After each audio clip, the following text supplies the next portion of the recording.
자, 이번 시간은 장기수선 계획에 대해서 살펴보도록 합니다. 135페이지요. 제2장 장기수선 계획. 자, 우리가 이제 지난 시간에 이제 하자 보수를 보셨는데, 이제 장기수선 계획은 좀 더 긴 시간이죠.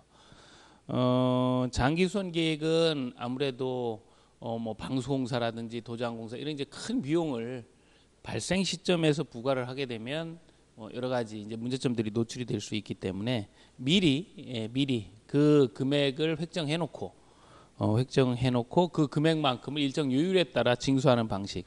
이걸 이제 장기수선 계획 이렇게 이야기를 합니다. 자, 135페이지 보시면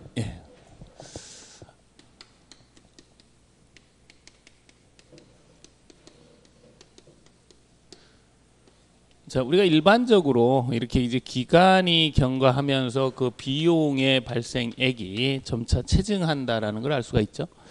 이런 측면에서 일정 계획 기간 동안에 총 발생되는 수선비 총액을 100원이라고 가정을 할 때 그 100원만큼을 일정하게 혹은 뭐 체증하게 체감하게 관계없습니다.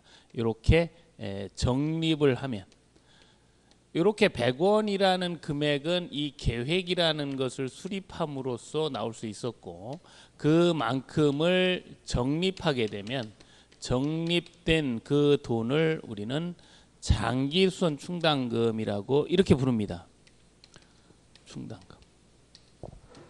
그래서 이 장기수선 계획과 장기수선 충당금은 이제 이런 관계에 있죠.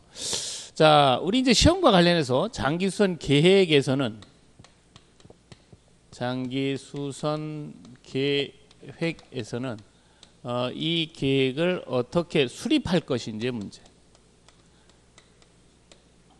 두 번째, 검토 조정은 어떻게 할 것인지의 문제. 그리고 세 번째, 조정 교육은 어떻게 할 것인지의 문제. 자, 이렇게 해서 나온 장기수선 충당금은 장기수선 충당금은 어떻게 나왔고 또 어디다 사용을 해야 되고 적립을 할 때는 어떻게 적립을 해야 되느냐,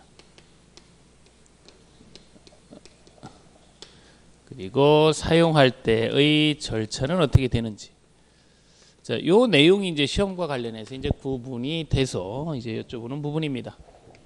자, 하나씩 좀 들여다보면 이 장기수선 계획은 연차별로 이렇게 쭉 이렇게 쭉 해서 뭐 예를 들면 60년 뭐 이렇게 계획 기간 동안에 그 연차별 계획이죠. 이걸 다 이제 합쳐 놓은 거죠.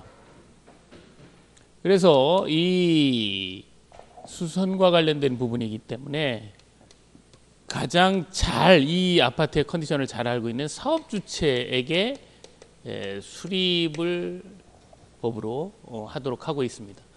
그래서 사업주체가 수립을 해서 사용검사 시에 사용검사권자에게 제출해요.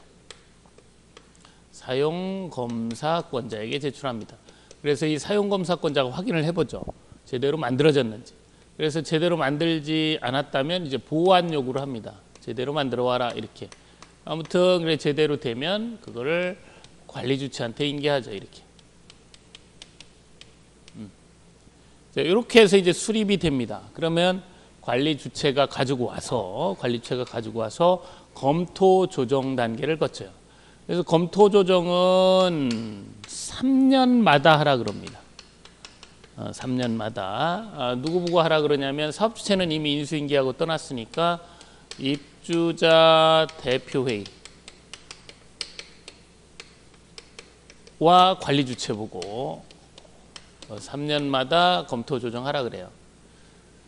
자, 그리고 3년이 경과하기 전에 3년 경과 전에 검토 조정을 하겠다. 그러면 입주자 과반수 서면 동의를 받으라고 합니다. 과반수 서면 동의. 지금 이제 보시는 것처럼 관리 주체가 검토 조정을 해야 돼요. 물론 이제 입주자 대표가 들어있는 이유는 이 장기수선 계획을 의무적으로 수립해야 되는 수립 대상이 300세대 이상 150세대 이상이 아니고 그냥 승강기가 있거나 중앙집중식이거나 지역난방이거나 주택급 동의건축물인 경우에는 의무적 수립 대상입니다. 이렇다 보니까 관리주체가 없는 것도 의무 수립 대상이 있어요. 거긴 이제 입주대표회가 이제 검토 조정을 해야 되죠. 자, 어쨌든요, 조정 교육은 관리사무소장이 가서 받습니다. 그 교육의 실시권자는 시도지사가 실시래요. 이 교육은 임의교육입니다. 임의교육. 자, 이렇게 그러니까 검토 조정을 잘 못하면 교육을 받아서 시도지사가 실시하는 교육을 받아서 하면 돼요. 그죠? 이렇게 진행하도록 하고 있습니다. 자, 한 축인 장기수선 충당금은 장기수선 충당금의 금액은, 그러니까 이 장기수선 충당금 저기서 보시면 이제 100원은 어떻게 만들어졌느냐, 계획을 통해서 만들어진 거죠. 그렇습니다. 장기수선 계획의 내용을 통해서 계획을 연차별로 쭉 싸서 합산을 내보니까 총 장기수선 충당금액이 나왔다, 그 얘기예요. 그러면 그렇게 나온 장기수선 계획을 통해서 나온 장기수선 충당금을 어디다 써야 되느냐? 그렇죠. 장기 수선 계획에 써야 되죠. 이제 이게 뭐 어려운 얘기는 아니고 이런 얘기죠. 여행을 가기로 여행사에 물어보니 여행 계획이 있어서 여행 계획을 어떻게 짤 것인지 여행사에 물어보니 여행사에서는 100원만큼이 든다라고, 뭐 예를 들면 현실과 함께 1000만 원이 든다 그래서 1000만 한 번에 부담하기 어려우니까 계획에 맞추어서 그 금액을 부담을 시키고, 그리고 그 1000만 원은 여행하는 데 쓴다, 그 얘기예요. 뭐 어려운 얘기가 아닙니다. 계획으로 짠 그 금액만큼을 계획에 맞춰서 쓰면 된다는 거죠. 실무에서는 참 이게 어렵습니다. 이게 이제 한두 항목이 아니고 항목이 뭐 50여 개 항목 이상이 되고, 또 이 금액의 과소가 있고 또 범위가 다르고 이렇다 보니까 좀 이제 힘들어하는 부분이긴 한데요. 어쨌든 계획으로 금액이 설정되면 그 계획대로 사용하라는 거예요. 결론은 다른 데 쓰지 말라는 거죠, 쉽게 얘기해서. 그러면 이제 1000만 원, 여기서 100원, 이걸 어떻게 적립할 거냐? 그건 그 주머니 사정을 보고 적립을 해야 되죠. 그래서 내구 연한을 감안해서, 그 설비나 건축물 이런 것들의 내구 연한을 감안해서 관리 규약으로 정한다, 이렇게 이야기를 하고 있어요. 그리고 사용에 따른 절차, 돈을 쓸 때는 당연히 입주대표의 의결을 맡아서 쓰도록 하고 있죠. 이게 우리 이제 장기수선 계획, 장기수선 충당금 이제 한 문제 나오는데 이제 거의 구성되는 것들은 이제 요 안에서 구성이 됩니다. 자, 우리 교재를 통해서 확인해 보도록 하죠. 135페이지고요. 장기수선 계획 되어 있습니다. 장기수선 계획이란 공동주택의 공용 부분과 부대 복리시설에 대하여 노후도를 감안하여 교체 보수 주기를 사전에 정한 후에 수립하는 계획이다. 공사 종별을 구분을 내외부 부대 시설의 설비, 옥내 부대 시설별로 정해진 수선 주기에 따라 이렇게 작성 수립한다. 그래서 수립하는 기준을 만들어 놨죠. 자, 두 번째, 장기수선 계획의 수립 등, 그래서 수립 의무 이야기를 합니다. 다음 각호 하나에 해당하는 사업 주체, 또 이 리모델링 하는 자, 이런 자들은 장기수선 계획을 수립을 해야 된다라는 거죠. 그래서 그 밑에 이제 136페이지에 보시면 300세대 이상 승강기, 중앙집중식, 지역난방, 동일건축물 이야기가 나옵니다. 자, 그래요. 이제 수립 의무가 나왔죠. 그래서 이렇게 신청할 때는 사용검사권자에 제출하고 보완 요구도 할 수 있고 관리주체 줍니다. 자, 다시 한번 보시면 수립 대상은 사업 주체, 또 하나 이게 나왔죠. 리모델링 하는 자, 델링 하는 자, 리모델링을 하는 자도 수립을 해 놔라, 그 얘기예요. 자, 그 다음에 검토 기록 보관입니다. 입주자 대표 회의와 관리 주체는 3년마다 검토하고, 그죠? 조정해야 한다. 3년 경과 전에 조정을 하는 경우, 필요하여 조정하는 경우는 입주자 과반수 소면 동의를 받아라. 예, 양가로 3번 조정에 나오죠. 전체 입주자 과반 서면 동의를 받은 경우 3년 경과하기 전에 조정할 수 있다 이렇게 돼 있어요. 자, 그다음에 4번 조정 교육입니다. 예, 조정 검토하기 전에 관리사무소장으로 하여금 이렇게 교육을 받게 할 수가 있습니다. 그 다음에요 137페이지를 보시면 그 장기손기 충당금의 적립이라고 해서 나옵니다. 예. 그래서 장기손 충당금은 소유자로부터 징수합니다. 이게 이제 소유자로부터 징수 적립을 한다. 그러니까 전세입자는 내지 않아요. 그 다음에 장기손 충당금의 사용은 장기손 계획에 의한다. 그죠? 그렇게 나와 있습니다. 자, 그런데 입주자 과반수 서면 동의를 받는 경우에는 요 조정, 진단, 감정 뭐 이런 거에 쓸 수 있다는 거죠. 그래서 요 이제 사용은 원칙적으로 이렇게 하는데 예외적으로 예, 보시는 것처럼 조정, 또 하자 진단, 감정, 뭐 조정, 진단, 감정 이에 소요되는 비용 이런 걸로 쓸 수가 있다는 거죠. 근데 이제 막 쓰면 안 되고 반드시 요걸 할 때는 어떻게 하라고요? 돈 낸 사람한테 물어보라는 거죠. 입주자 과반 서면 동의를 받으면 그게 가능하다라는 겁니다. 자, 이렇게 해서 보셨고요. 넘기시면 장기손 충당금의 요율 또 적립 방법 이렇게 나와 있습니다. 138페이지 1번 보시면 맨 위에 요율은 내구연한을 감안하여 관리규약으로 정한다. 내구연한을 감안하여 관리규약으로 정한다. 이제 이건 이 얘기예요. 지금 돈이 얼마만큼 필요하냐. 우리 아파트 지금 변압기 교체도 해야 되고 지금 할 일이 많아요. 돈이 많이 든다. 그럼 이제 관리규약으로 오늘 이번 연도에는 좀 많이 걷자 이렇게 정할 수 있다는 거예요. 요율은 관리규약으로 정할 수 있다 이렇게 되어 있습니다. 자, 그 다음에 그 동그라미 2번 보시면 건설임대주택을 분양 전환한 이후에 인계하기 전까지 장기손 충당금의 요율은 특별손 충당금의 적립 요율에 따른다. 이게 좀 어려운 이야기일 수 있는데 이게 무슨 얘기냐면 이런 거예요. 처음에 이제 임대죠. 임대인데 이게 어떻게 돼요? 일정 기간 지나니까 분양 전환을 합니다. 분양 전환을 해요. 그리고 이제 쭉 가는 거죠. 그러면 이때는 임대는 특별수선 충당금이라는 거를 적립을 하고 이제 이건 분양이 됐죠. 분양 전환했으니까 그러면 이제 장기수선 충당금이라는 걸 적립을 합니다.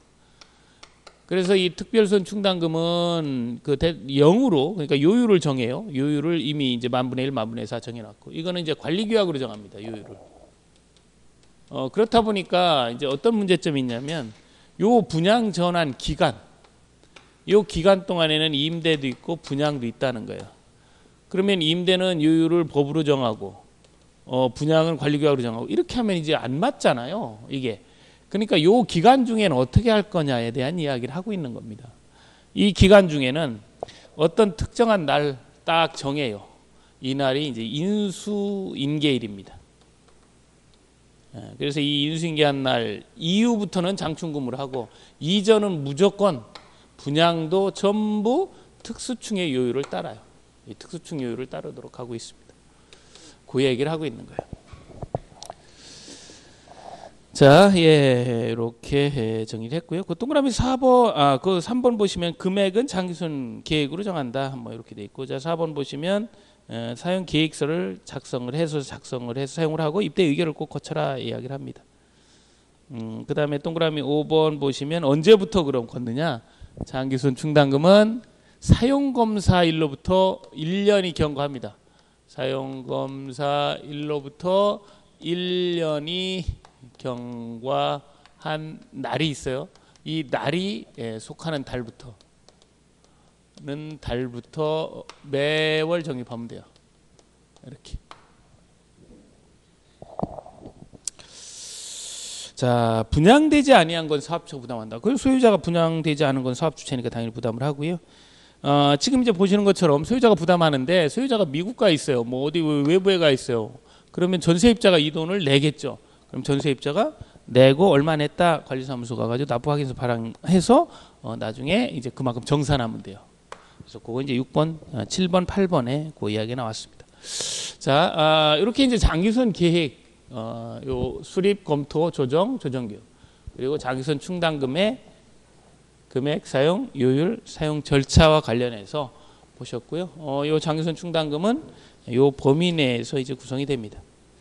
자, 그 다음에 건물 관리 관련된 부분 보도록 합니다.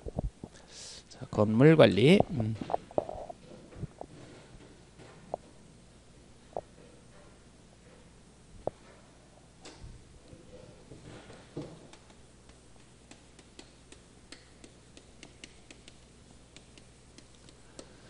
이 건물이 어떻게 만들어졌느냐, 이 건설이 어떻게 됐느냐, 일단 이렇게 보고요. 만들어지고 나면 기능이 떨어집니다. 기능이 왜 떨어지느냐, 그러면 이제 기능을 어떻게 할 것이냐, 회복하는 방법, 기능 회복에 대한 부분을 이제 구성을 해요. 그래서 이 건설과 관련된 부분은 이제 우리 이제 주택법에 의해서 사업계획 승인 만들어서 줬다면 주택 건설 기준 등에 관한 규정이나 규칙에 따라서 지어집니다. 그리고 이 기능 저하와 기능 회복과 관련된 부분은 대표적인 기능 저하 요인은 균열이죠. 균열. 뭐 결로 이런 겁니다. 또 기능을 회복시키는 방법은 방수, 물을 차단하는 방수, 또 결로를 막는 단열, 이런 것들이죠. 그래서 건축물 시설물 관련해서 균열, 결로, 방수, 단열, 이러한 내용들을 검토하는 건데요. 이러한 내용들은 이제 여러분들이 이제 1차 과목인 시설 개론에서 일부 학습한 내용을 그대로 인용해서 보게 됩니다. 또 복비에서 주택건설 기준 등에 관한 규정이라고 하는 걸 이제 검토를 하죠. 이러한 내용들이 이제 실무에서 어떻게 이제 응용되는지 보는 부분이 바로 요 건물 관리와 관련된 부분이에요. 자, 우선 139페이지에 주택건설 기준 등에 관한 규정이 나옵니다.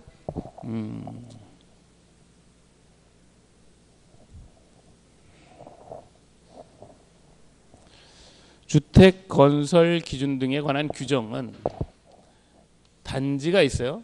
커다란 공동주택 단지가 있습니다. 그러면 공동주택이 있고, 그죠?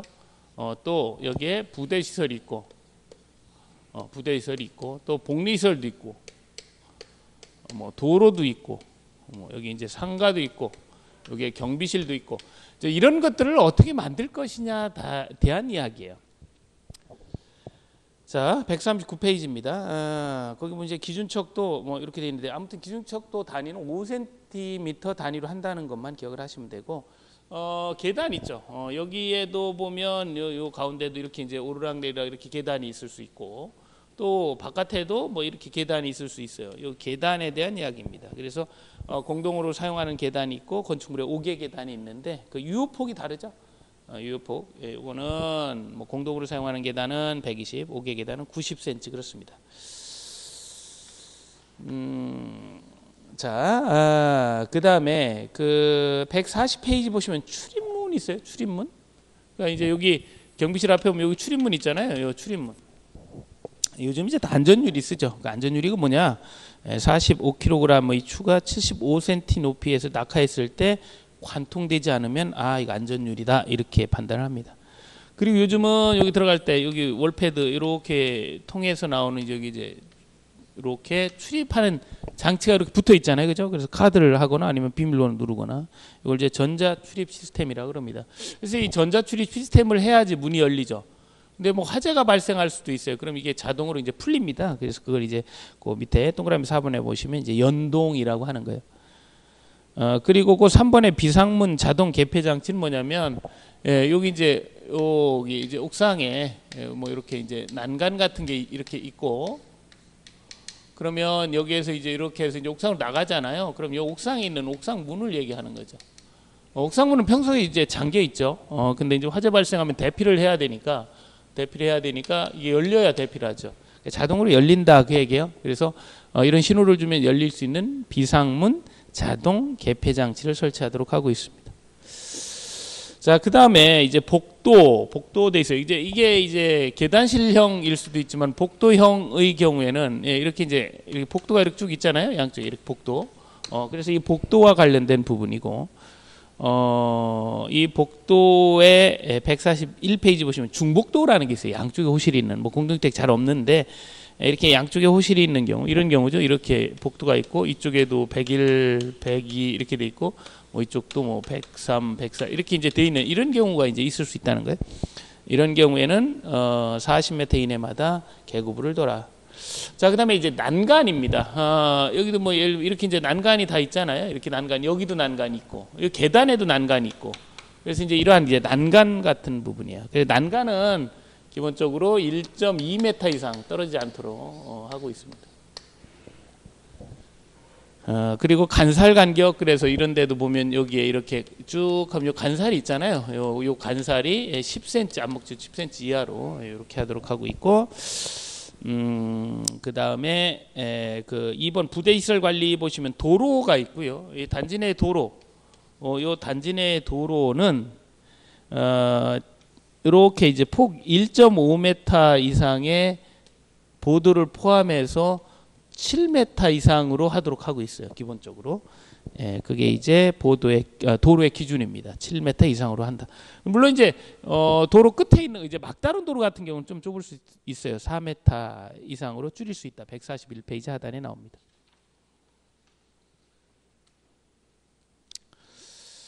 자, 그리고 142페이지에 보시면 단지는 이제 좀 뭐 속도가 안 나도록 유선형 설계하고 뭐 요철하고 과속 방지 턱해서 20km 이하가 되도록 설계를 하고, 동그라미 4번 보시면 500세대 이상이라면 이제 아이들이 탈 수 있는 뭐 이렇게 도로가 이렇게 돼 있다 그러면 이 공간만큼 이렇게 만들어서 여기 이제 노란 차 어린이 안전 보호구역 같은 걸 설치하라. 500세대 이상입니다.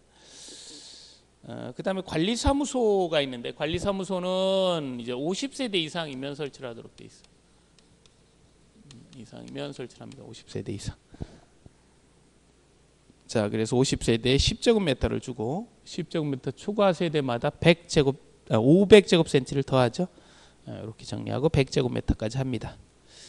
자, 안내 표지판은 300세대 이상 설치를 하고요. 보안등은 50m 이내마다 설치하도록 되어 있어요. 이런 숫자 정도 기억을 합니다. 그 다음에 143페이지 보시면 영상정보 처리기기라는 얘기 나와요.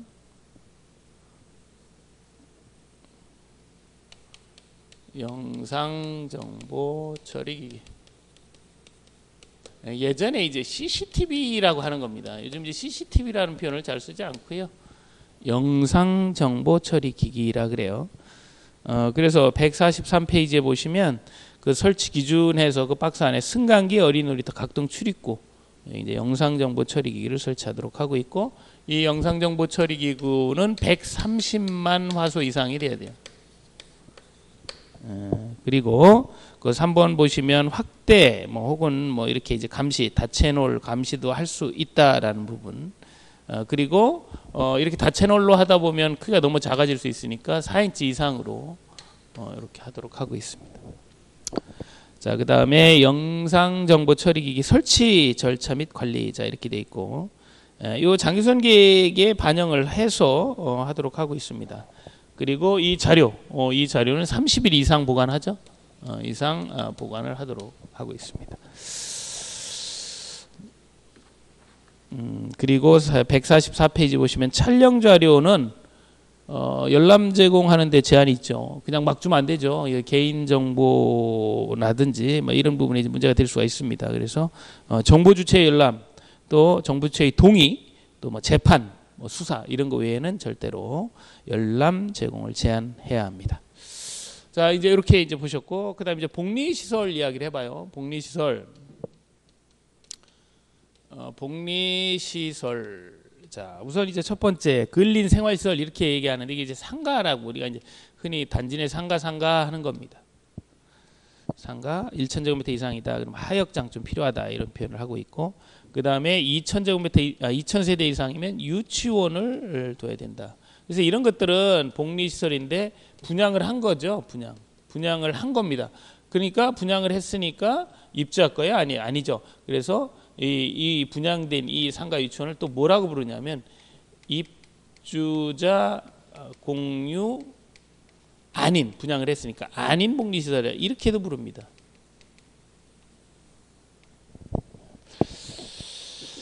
자, 그러면 이제 복리시설이 입주자 분양 이렇게 이제 공유 아닌 게 있는데 입주자 공유인 것도 있잖아요. 입주자 공유인 복리시설은 우리가 뭐라고 부르냐면 이용을 하잖아요, 주민들이. 그래서 주민 공동시설이다 이렇게 부릅니다. 그래서 여기 보시면 이제 145페이지 주민 공동시설 이렇게 나오죠. 그래서 100세대 이상이다 하게 되면 일정 면적 이상의 주민 공동시설을 설치를 하고요. 그럼 이제 주민 공동시설은 이제 그 면적을 얼마로 할 거냐? 이건 이제 세대 총량제 가지고 해요. 뭐냐면 주민 공동시설 잔뜩 모아놓고 세대에 따라서 전체를 줍니다. 그럼 뭐 어린이 놀이터를 키울 수도 있고 경로당을 키울 수도 있고 상황에 따라서 느리고 줄이고 이렇게 자유롭게 할 수 있게끔 총량제를 쓰고 있다는 거죠. 그래서 100세대 이상 1000세대 미만은 총량제 기준이 이거죠. 100세대 이상 1000세대 미만은 세대 곱하기 2.5 이렇게 제곱미터죠. 네. 1000세대 이상은 500 기본 주고 세대 곱하기 2.0입니다. 다 제곱미터예요. 단위는. 예. 자, 그리고 기본적으로 이렇게 거주를 하는 데 있어서 기본적으로 세대수가 어느 정도 되면 뭐 이런 부대 복리시설이 기본적으로 있어야 되지 않느냐. 특히 이제 이 주민 공동시설이 기본적으로 있어야 되지 않느냐. 그래서 145페이지 중간 부분 보시면 150세대 이상이라면 경로당과 어린이 놀이터, 300세대 이상이라면 경로당, 어린이 놀이터, 어린이집, 또 500세대 이상이라면 여기에 주민운동시설과 작은 도서관을 넣도록 하고 있습니다. 자, 이렇게 해서 이제 주민 공동시설까지 해서 이제 어떻게 이제 그 건설이 됐다.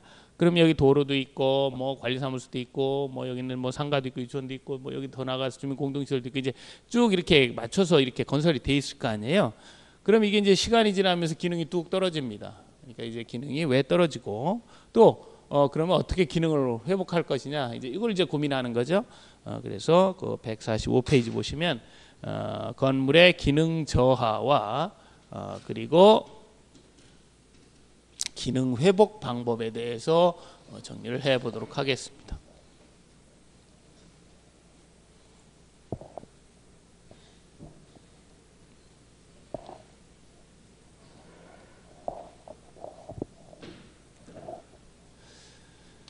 자, 기능 저하 요인의 대표적인 부분이 콘크리트 건축물은 뭐 균열이죠, 균열.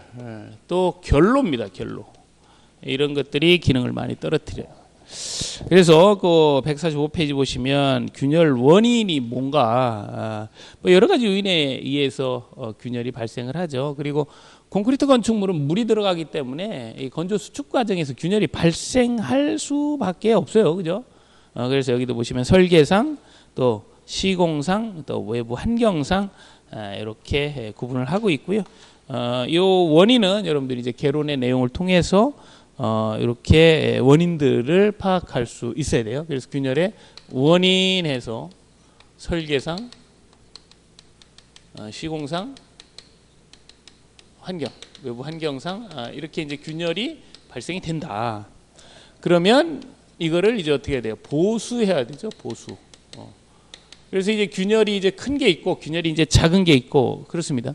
그래서 균열의 크기를 이렇게 봤을 때 적은 거는 이제 미세하니까 이제 표면 처리 형태로 이제 작업을 하고요.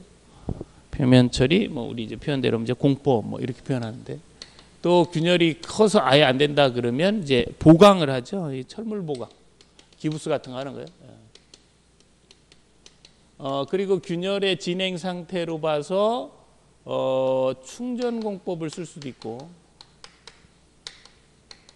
주입공법을 쓸 수도 있습니다. 그래서 이 충전공법과 주입공법은 차이가 있죠. 뭐 이게 다 집어넣는다 이런 표현인데 충전공법의 경우는 반드시 V커팅이나 U커팅을 해서 그라인드로 갈아버리고 거기에 프라이머 발라서 이렇게 수지를 이렇게 채우는 방법이고, 주입공법은 이 커팅을 하지 않습니다. 커팅을 하지 않고 그냥 주입하는 거죠. 이런 이제 에폭시 수지를 주입을 해서 일체화를 그냥 아예 그냥 단단하게 일체화 시키는 거예요. 이거는 커팅한 다음에 프라이머 바르고 그리고 나서 이제 에폭시 수지로 충전을 하는 거죠. 그리고 이제 다 이제 마감을 합니다. 지금 거기 이제 보시면 충전 공법은 이렇게 그라인드로 U자 혹은 V자로 커팅을 한다, 이렇게 이제 보시면 되고, 주입 공법은 균열 부위에 이렇게 피스톤 같은 거 이런 걸 이용을 해서 주입하는 공법을 얘기를 합니다. 자, 그다음에 이제 결로 이야기를 좀 보시면 결로의 원인은 이제 온도차죠. 온도가 노점 온도 이하. 이슬이 맺히는 노점 온도 이하가 되면 무조건 결로는 맺힐 수밖에 없어요. 자, 이렇게 이제 노점 온도 이하가 돼서 결로가 발생이 됐다. 그러면 이 결로에 맺히는 부위를 보면 표면 결로와 내부 결로로 이렇게 구분이 되고, 이 표면 결로와 내부 결로의 대책이 달라요. 그래서 이 대책까지 정리할 수 있어야 돼요. 표면 결로는 이렇게 이제 건축물의 표면이죠, 말 그대로. 이쪽이 이제 내부라고 하면 이렇게 이제 내부에 발생하는 거예요. 내부에. 이렇게. 그래서 이제 여기 이제 이렇게 내부에 발생하는 주된 이유가 얘가 노점 온도가 낮죠. 그 얘기는 단열이 잘 안 됐다, 이렇게 볼 수가 있어요. 내부 결로는 구조체 내부에 발생하는 거예요. 그래서 이제 이게 뭐 지으면서 단열 처리도 하고 뭐 이렇게 안에 이제 단열재도 집어넣고 마감도 하고 뭐 이렇게 이제 해놓은 거죠. 자, 이렇게 해놨는데 결로가 생겼어요. 그럼 이제 여기 단열재 놨기 때문에 여기는 안 생겨요. 여기에 생기는 거예요. 내부 안에. 뭐 혹은 뭐 이렇게 구조체 내부에도 생길 수가 있어요. 이렇게 생기는 걸 이제 내부 결로라 그래요. 그럼 요것과 요것은 이제 어떻게 치유를 할 것이냐, 회복을 할 것이냐. 이렇게 이제 이게 이제 단열인데 우리가 회복 방법의 이제 단열인데, 자, 이거는 그냥 이 부분을 그냥 단열재를 이렇게 쓰면 여기가 온도가 높아지면서 결로가 생기지 않습니다. 그러니까 이거는 그냥 안쪽에다가 단열을 하면 표면 결로는 없어져요.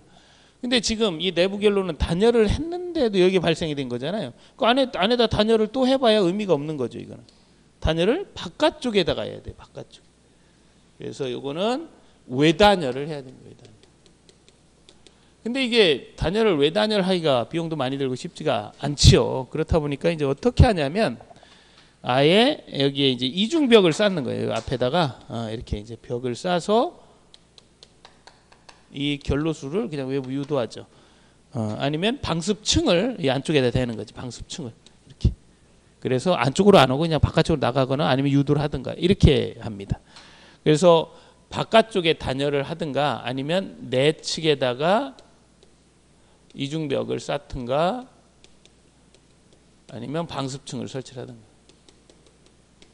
방습층을 붙이든가 이렇게. 그래서 이거 그 어떤 결로냐에 따라서 대책이 달라진다는 거죠. 그래서 147페이지에 보시면 결로의 원인 이렇게 돼 있고 표면 결로와 내부 결로의 방지책 나옵니다. 표면 결로는 뭐 띄어라, 마른 게 닦아라, 막 이렇게 쭉 돼 있는데 그 비흡번 단열재 등을 이용해서 열이 통과되는 이 열관리율을 낮춤으로써 표면 온도가 노점 온도 이상으로 하게 되면 결론은 자연스럽게 없어지겠다. 단열을 해라. 그래서 안쪽에다 단열을 하니까 없어졌다. 자, 내부 결론은 방습층을 마련을 한다. 아까 이제 방습층을 내부에다 마련하든가 아니면 이중벽, 미음번 보시면 이중벽을 안쪽에다 쌓는다든가 이렇게 진행을 하든가 아니면 외쪽을 단열을 한다. 이런 부분도 있습니다.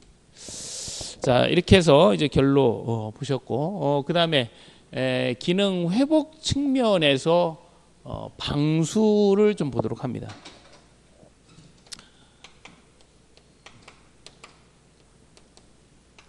방수. 방수의 경우는 아스팔트 방수하고 시멘트 액체 방수의 비교가 이제 많이 나오죠. 아스팔트 방수의 경우 거기 이제 147페이지 하단 나오지만 아스팔트 루핑 펠트 융용 아스팔트를 바탕에 접착시키고 여러 겹층으로 포개서 방수층을 구성하는 공법이다. 이렇게 이제 표현을 하고 있습니다. 그래서 지금 이제 표현을 이렇게 하고 있는데 이제 모체가 이렇게 있으면 아스팔트 방수 이야기예요.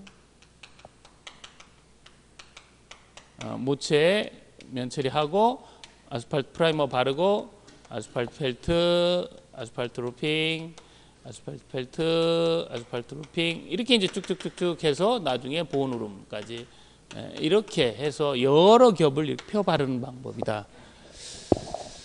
거기 보시면 이제 148페이지 방수 재료 나와요. 아스팔트 프라이머는 접착력을 높이기 위한 가장 기본적으로 이제 바르는 부분이고, 그 다음에 이제 스트레이트 아스팔트, 블로운 아스팔트, 아스팔트 컴파운드 이제 그래서 이제 점점 나갈수록 이제 그 양질입니다. 이렇게 해서 이러한 방수 재료를 이용을 해서 한다라는 거죠. 자, 시공상의 주의사항, 구석 모서리는 이렇게 면접기를 좀 해주고 겹쳐서 하라는 거죠. 아무래도 깨지기 쉬우니까. 또 난간벽이나 이런 데는 물이 고일 수 있으니까 한 3cm 치켜 올려서 방수층을 하라라는 거예요. 또 아스팔트 펠트지나 이런 것들을 이을 때 엇갈리게 하고 겹치면 9cm 이상을 해라. 뭐 이런 표현들이 나옵니다. 옥상 방수는 이제 지하질 방수보다 아무래도 환경에 혹한 환경에 노출되니까 연화점이 높고 침입도도 큰 것. 근데 연화점이 높다는 얘기는 약간 무르다는 얘기인데 침입도가 크다는 얘기는 좀 단단하다는 얘기예요. 그러니까 아무튼 다 양지를 써라 이제 이런 의미로 해석을 하시면 됩니다. 약간 이제 서로 상충되는 부분이 있지만 그래도 양지를 써라 이제 이런 의미예요. 자, 그다음에 이제 시멘트 액체 방수. 시멘트 액체 방수는 이제 아스팔트 방수는 이렇게 하지만 시멘트 액체 방수는 그냥 시멘트에다가 방수 풀을 갖다 집어넣고 그냥 경화시킨 거예요. 그러니까 이건 뭐 그냥 시멘트 풀로 이용을 해서 하는 거기 때문에 이건 이제 오래 가지 않죠. 보통 이제 우리 수선주기 보통 한 10년 보고 요건 보통 20년 이 정도 이제 보고 있습니다. 수선주기 수명이. 예. 자, 148페이지요. 방수제를 물 모래 등과 함께 섞어 반죽한 뒤에 구조체 바탕 표면에 발라 만드는 공법이다. 뭐 대표적인 게 화장실이죠. 화장실, 베란다 뭐 이런데. 예. 자, 이렇게 볼 수가 있습니다. 시트 방수 이렇게 되는데 시트는 제품이 있죠. 그래서 그냥 표 바르는 거예요. 그냥 이렇게 제품. 그래서 접착제 떼가지고 그냥 이렇게 바르시면 됩니다. 도막 방수는 우리 이제 페인트 칠하는 도장 작업처럼 이 방수제를 펴 바르는 거죠. 펴 바르는 형태를 우리가 이제 도막 방수라고 그럽니다. 그래서 도막 방수는 펴 바르다 보니까 뭐 여기 유제형, 용제형, 뭐 에폭시 뭐 이렇게 쭉 돼 있는데 아무래도 이게 기술력의 차이에 의해서 방수층이 쉽게 깨질 수가 있어요. 왜냐하면 그 건조 경화나 또 그 두께나 이런 것들이 일정해야 되는데 그렇지 않을 수 있죠. 그렇다 보니까 뭐 온도나 외기 환경 영향도 받고 실제 이 도막 방수는 시트 방수에 비해서 뭐 이 시트 방수는 여기 20년 가는데 도막 방수는 15년 정도 간다 이렇게 이야기를 합니다. 자, 그다음에 실링 방수는 말 그대로 코킹이죠. 코킹. 여러분 잘 아시는. 그래서 뭐 비샌다 그럼 코킹 들고 나가서 쏘잖아요. 막잖아요. 뭐 이런 겁니다. 그죠? 틈이나 구멍. 이런 액상의 합성 수지 계통의 재료로 막는 거. 이걸 이제 코킹 방수라고 합니다. 이렇게 이제 보셨고. 그다음에 이제 단열 공사. 이제 아까 말씀드린 것처럼 단열은 이렇게 이제 내단열이라는 게 있고 외단열이라는 게 있고 또 중간 단열이라는 것도 있어요. 중간 단열은 주로 이제 조적조 건물 같은 경우 쌓는 경우에는 중간에다가 폼 같은 걸 집어넣죠. 이렇게 이제 볼 수가 있고요. 그 다음에 이제 그 150페이지 보시면 단열의 종류라고 해서 나오잖아요. 저항형은 두께를 가지고 있는 거죠. 반사형은 호일 같은 걸 부착해서 열을 차단시키는 걸 얘기를 합니다. 자, 이렇게 이제 단열의 종류. 그 단열 공법의 내측, 중간, 외측 단열. 아무래도 이제 외측 단열하는 데는 비용이 많이 발생하죠. 외측 방수나 외측 단열은 좀 비용이 많이 든다. 이렇게 볼 수가 있습니다. 자, 이렇게 해서 우리 이제 건물 관리, 그래서 어떻게 만들어지고 어떻게 기능이 떨어지고 어떻게 회복시킬 거냐, 그 내용들 이제 살펴보셨습니다. 다음 시간부터는 이제 우리 이제 건축 설비, 뭐 급수 설비, 배수 설비, 통기 설비, 난방 설비, 급탕 설비, 환기 설비, 전기 설비, 소방 설비, 굉장히 많은 설비가 있잖아요. 여러분 시설 개론에서 학습한 내용들을 토대로 해서 설비 관리의 내용을 검토해 보도록 하겠습니다.